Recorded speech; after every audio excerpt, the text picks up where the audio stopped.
Hurayra the Cat, the snake catcher. Let's read the blurb first. In a bustling oasis called Medina, a small tabby cat, Hurayra, has lost his friend.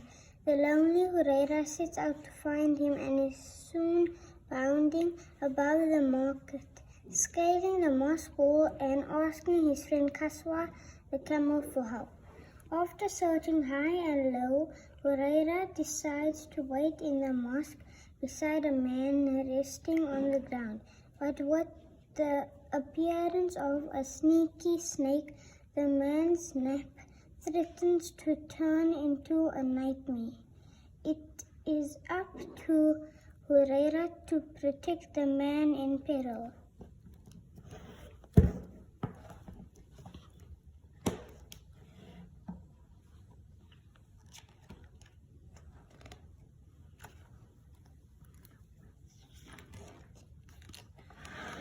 My name is Hurayra and I'm a tabby cat.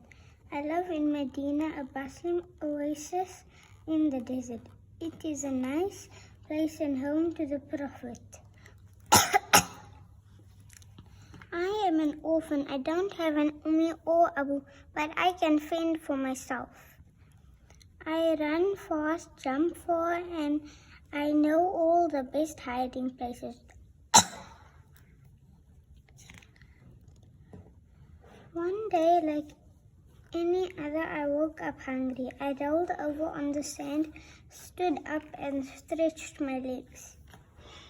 After shaking the sand from my hair, I went to Abdul Rahman's house. He was my friend and he always had milk for me. To my surprise, the house was empty. There was no milk. Abdul Rahman was gone. I had to find him. I climbed onto the roof and asked the doves where Abdul Rahman was. They looked at me with their beady eyes and said, "Coo, coo." Talk about feather-brained. I walked across the rooftops above the busy market. There were people selling rugs, bread and pots, and children playing, but Abdul Rahman was not there. I started to cry. I was hungry and alone. Kaswa was in the market.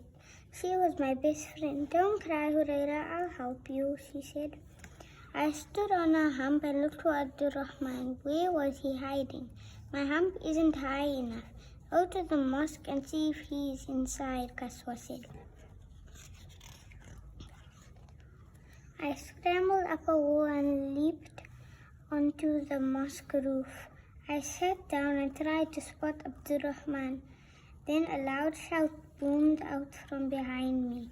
It was the adhan, the call to prayer.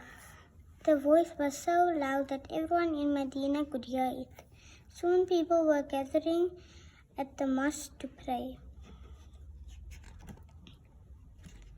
After the prayer, I looked in the mosque. Abdul Rahman was nowhere to be seen. I saw a man asleep on the ground and walked over. Suddenly a snake slithered sneakily up his sleeve. I had to do something. I ran over and peered into the sleeve. In my cutest voice, I said, "Excuse me, Mr. Snake, there's a snake catcher coming." The snake was worried. His head popped out of the sleeve and his eyes darted this way and that. And he said with a loud hiss, "Silly cat, I don't see a snake catcher." "I'm the snake catcher," I growled. I pounced on him. He was gripped tightly between my jaws. I carried him off into the desert. "Ow, release me," the fool complained, but I didn't let go until we were outside Medina. When I finally put him down, he was as mad as a snake could be. The moment he saw his chance, he lunged towards me, fangs out. I was much too fast. I dashed out of the way and his head hit the rock behind me. The snake let out a loud squeak.